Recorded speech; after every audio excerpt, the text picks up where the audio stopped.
സഹോദരന്മാർ, പ്രത്യേകിച്ച് പിഞ്ചു ബാലികാ ബാലന്മാർ, ഈദ് മുബാറക്. എല്ലാവർക്കും പെരുന്നാൾ ആശംസകൾ നേരുകയാണ്. വളരെ സന്തോഷത്തിൻ്റെ ഒരു ദിനമാണ് വിശ്വാസികളെ സംബന്ധിച്ചിടത്തോളം രണ്ട് പെരുന്നാളുകൾ. അതിൽ ബലിപെരുന്നാളിൻ്റെ ദിനത്തിലാണ് നമ്മൾ നിൽക്കുന്നത്. ബലിപെരുന്നാളിൻ്റെ സന്ദേശം അതൊരു 5000 വർഷങ്ങൾക്ക് മുമ്പ് ജീവിച്ച് ത്യാഗോജ്ജലമായ ജീവിതം സമൂഹത്തിന് വേണ്ടി പടച്ച റബ്ബിന് വേണ്ടി അർപ്പിച്ച മഹാനായ ഒരു പ്രവാചകൻ. ആ പ്രവാചകന്റെയും ആ പ്രവാചകന്റെ കുടുംബത്തിന്റെയും ത്യാഗ നിർഭരമായി, ത്യാഗം എന്ന് നമുക്ക് പറയാൻ എളുപ്പമാണെങ്കിൽ ജീവിതത്തിലൂടെ അക്ഷരാർത്ഥത്തിൽ കാണിച്ചു തന്ന ഒരു മനീഷിയുടെ ജീവിതമായിരുന്നു സത്യത്തിൽ ഇബ്രാഹിം നബി അലൈഹി സ്വലാത്തു വസ്സലാമിന്റെ ജീവിതം. നമുക്കൊന്നും ആലോചിക്കാൻ പോലും സാധ്യമല്ലാത്ത രൂപത്തിൽ ആ മഹാനായ പ്രവാചകൻ ചരിത്രത്തിന്റെ കൂടെ നടക്കുകയാണ് ചെയ്തത്. ചരിത്രത്തിന്റെ കൂടെ നടക്കാൻ വളരെ എളുപ്പമാണ്. പക്ഷേ ചരിത്രം സൃഷ്ടിച്ചുകൊണ്ട് നടക്കാൻ അത് എല്ലാവർക്കും സാധിച്ചുകൊണ്ടിരുന്നില്ല. ലോക ചരിത്രത്തിൽ മതങ്ങളായി അംഗീകരിക്കുന്ന മതങ്ങളൊക്കെ, അഥവാ ജൂതമതവും ക്രൈസ്തവ മതവും ഇസ്ലാം മതവും ഒക്കെ വളരെ ആദരിക്കുന്ന ഒരു പ്രവാചകനായി ഇബ്രാഹിം നബി അലൈഹി സ്വലാത്തു വസ്സലാം മാറാനുള്ള കാരണം ആ പ്രവാചകൻ വലിയ ഒരു ത്യാഗിയായിരുന്നു എന്ന് തന്നെയാണ്. ത്യാഗം എന്ന് പറയുമ്പോൾ നമുക്കൊക്കെ അത് പറയാമെങ്കിലും ജീവിതത്തിൽ ഒരു വിഷയം വരുമ്പോൾ, ഒരു പ്രശ്നം വരുമ്പോൾ അത് അങ്ങനെ തന്നെ ഉൾക്കൊള്ളുവാൻ പലപ്പോഴും നമുക്കത് സാധിക്കില്ല. ജീവിതത്തിലെ പ്രശ്നം എന്ന് പറയുമ്പോൾ പടച്ച റബ്ബ് എല്ലാറ്റിനും ഉപരി അവനാണ് എന്നുള്ള ആ ഒരു കൺസെപ്റ്റ് കിട്ടും. അത് മഹാനായ ഇബ്രാഹിം നബി അലൈഹി സ്വലാത്തു വസ്സലാം ജീവിതത്തിലൂടെ അക്ഷരാർത്ഥത്തിൽ കാണിച്ചു എന്നുള്ളതാണ് ആ പ്രവാചകന്റെ പ്രത്യേകത. അതുകൊണ്ടാണ് ആ പ്രവാചകനെ ഖലീലുള്ള, അള്ളാഹുവിന്റെ കൂട്ടുകാരൻ എന്ന് പറയാനുള്ള കാരണം. ജീവിതത്തിൽ അദ്ദേഹം ഒരുപാട് പരീക്ഷണങ്ങൾക്ക് വിധേയമാണ്.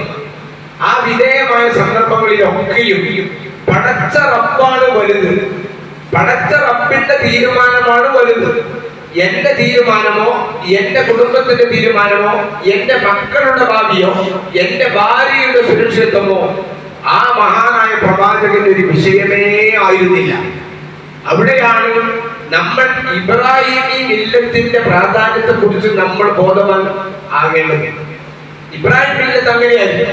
ആ ഇബ്രാഹിം മില്ലത്ത് ഇപ്പൊ നമ്മൾ ചൊല്ലുന്ന തക്ബീറുകൾ, പെരുന്നാളിന്റെ തക്ബീറുകൾ ചൊല്ലുന്നുണ്ട്. അല്ലാഹു അക്ബർ, അല്ലാഹു അക്ബർ, അല്ലാഹു അക്ബർ. ഇത് നമ്മളൊരു ഈണത്തിൽ നമ്മൾ ചൊല്ലുക എന്നതിനപ്പുറമായി ആ തക്ബീർ നൽകുന്ന ഒരു മെസ്സേജ് ഉണ്ട്, ഒരു സന്ദേശമുണ്ട്. അതെന്താണ് മെസ്സേജ്? അത് ലോകത്ത് നമുക്ക് പ്രിയപ്പെട്ടതായി പലതും ഉണ്ടാകും, നമുക്ക് വലുതാണ് എന്ന് തോന്നുന്ന പലതും ഉണ്ടാകും. അത് ചിലപ്പോൾ നമ്മുടെ സമ്പത്തായിരിക്കും, നമ്മുടെ കുടുംബമായിരിക്കും, നമ്മുടെ ഭാര്യയായിരിക്കും, ഭർത്താവായിരിക്കും, മക്കളായിരിക്കും, നമ്മുടെ നല്ല വാഹനങ്ങളായിരിക്കും, നമ്മുടെ നല്ല വരുമാനമുള്ള മറ്റ് സ്രോതസ്സുകളായിരിക്കും, പലതും പലതുമായിരിക്കും. പക്ഷേ അവയെല്ലാം പടച്ച റബ്ബിന്റെ തീരുമാനത്തിന്റെ മുന്നിൽ ഒന്നുമല്ല എന്ന് പ്രഖ്യാപിക്കാനാണ് അല്ലാഹു അക്ബർ. അല്ലാഹു അക്ബർ. പടച്ചവനെ, നീയാണ് ഏറ്റവും വലിയവൻ, നിന്റെ തീരുമാനമാണ് ഏറ്റവും വലിയ തീരുമാനം, ആ തീരുമാനം അംഗീകരിക്കാൻ ഞാൻ സന്നദ്ധനാണ് എന്ന് പ്രഖ്യാപിക്കുന്ന തക്ബീറാണ് അല്ലാഹു അക്ബർ. ലാ ഇലാഹ ഇല്ലല്ലാഹു അല്ലാഹു അക്ബർ. അതിനുശേഷം തക്ബീറിൽ പറയുന്നത് എന്താ? ലോകത്ത് പലരെയും ആരാധിക്കുന്നുണ്ടാകും, പക്ഷേ സാക്ഷാൽ ആരാധിക്കപ്പെടുവാൻ അർഹനായിട്ടുള്ളവൻ ഈ പ്രപഞ്ച കോടികളെ, ഈ സൂര്യനെയും ചന്ദ്രനെയും നക്ഷത്ര കോടികളെയും ഗാലക്സികളെയും നെബുലകളെയും എല്ലാം സൃഷ്ടിച്ചിരിക്കുന്ന, സംവിധാനിച്ചിരിക്കുന്ന ഭൂമി എന്ന് പറയുന്ന ഈ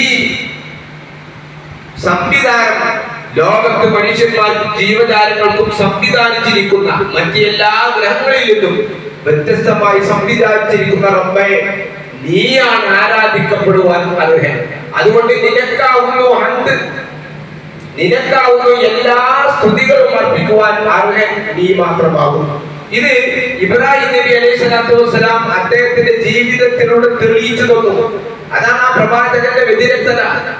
പ്രവാചകന്റെ വ്യതിരക്തത, അല്ലാഹു ഒരു കാര്യം പറഞ്ഞപ്പോ ആ കാര്യങ്ങൾക്ക് ആ പ്രവാചകന് ഒരു വൈമനസ്യവും ഉണ്ടായില്ല എന്നുള്ളത്. ഇത് ഇബ്രാഹിം നബി അലൈഹി സ്വലാത്തു വസ്സലാമിനോട് അദ്ദേഹത്തിന്റെ പിതാവ് പറഞ്ഞു, നീ കീഴ്പ്പെടുക. ഇത് നമ്മളോടൊക്കെ പറഞ്ഞിട്ടുണ്ട്. ഇത് ഇബ്രാഹിം നബി അലൈഹി സ്വലാത്തു വസ്സലാമിന് മാത്രമുള്ള വചനമല്ല. പക്ഷേ ഖുർആൻ എടുത്തു പറയുകയാണ്, ആ പ്രവാചകൻ നമ്മെ പോലെ ആയിരുന്നില്ല. നമ്മൾ രണ്ടു വട്ടം ആലോചിക്കും.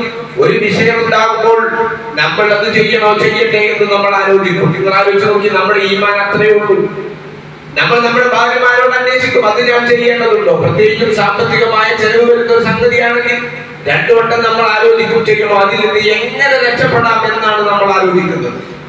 ഓരോ വിഷയങ്ങളും ചോദിച്ചു നോക്കി, ആരാധനാപരമായ കാര്യങ്ങളിൽ നമുക്ക് എത്രമാത്രം താല്പര്യമുണ്ട് എന്നുള്ളത് ഒരു സ്വയം വിചാരണ ചെയ്യാൻ നമ്മൾ സന്നദ്ധരാകുക.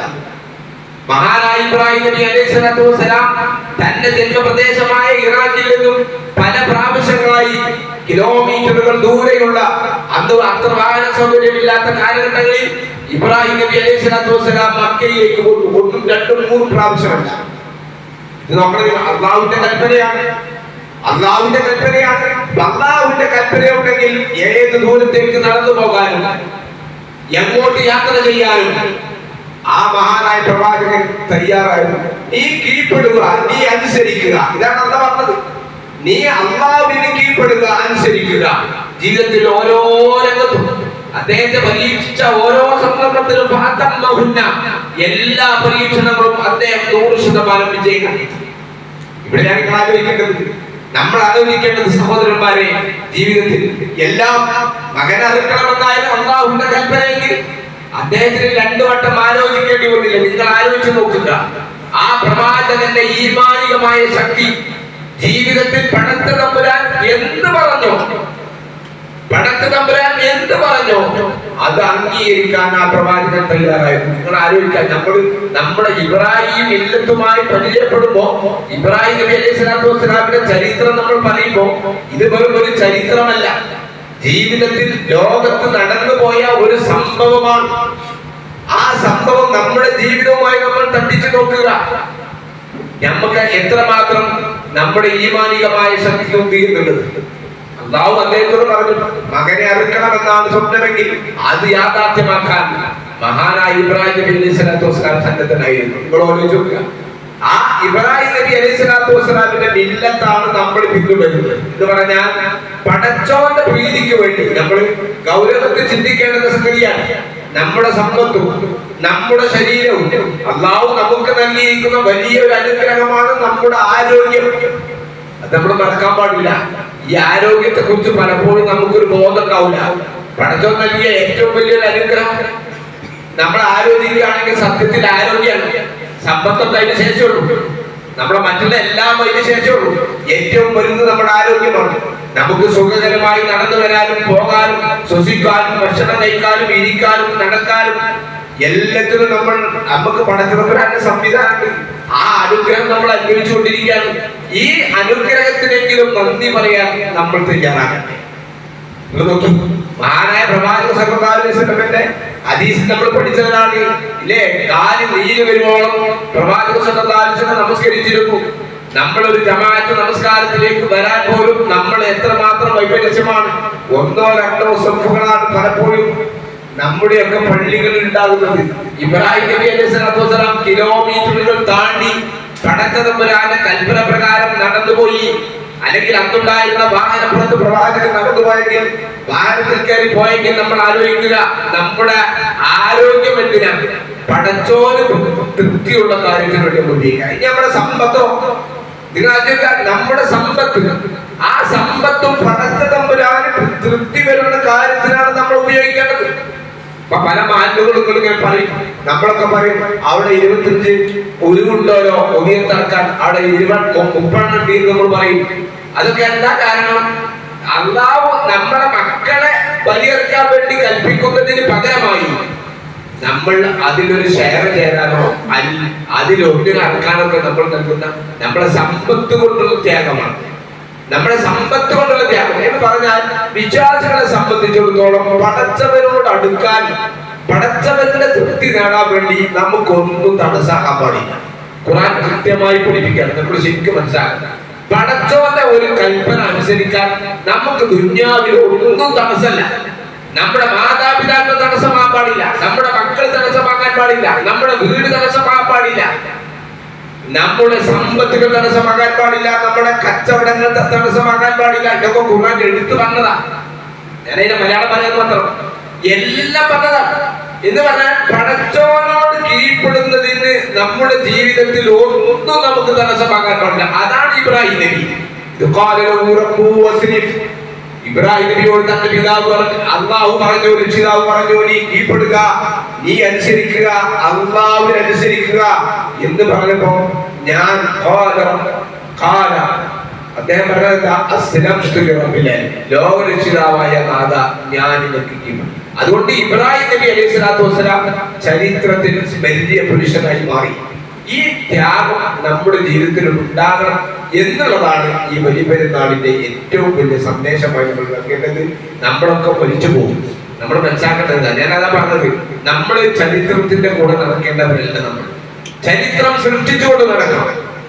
ചരിത്രം സൃഷ്ടിച്ചുകൊണ്ട് നടക്കാനാണ് നമ്മൾ ശ്രമിക്കുന്നത്. എല്ലാവരും നടക്കുന്നത് പോലെ നടക്കാൻ അതിനാരുടെയും സഹായം നമുക്ക് ആവശ്യമില്ല.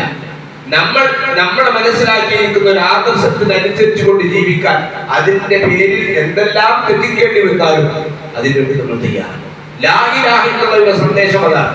ഈ സന്ദേശം ഉൾക്കൊണ്ടുകൊണ്ടായിരിക്കണം നമ്മൾ പെരുന്നാളിൽ നിന്ന് പിരിഞ്ഞു പോകുമ്പോൾ ചെയ്യേണ്ടത്. ഞാൻ അവസാനിപ്പിക്കാം. എന്റെ പ്രിയപ്പെട്ട സഹോദരന്മാരെ, സഹോദരികളെ, നമ്മൾ ആലോചിക്കേണ്ട ഒരു വിഷയം, നമ്മൾ ലോകത്ത് പെരുന്നാൾ ഇന്നും ഇന്നലെയുമായി ആഘോഷിച്ചുകൊണ്ടിരിക്കുകയാണ്.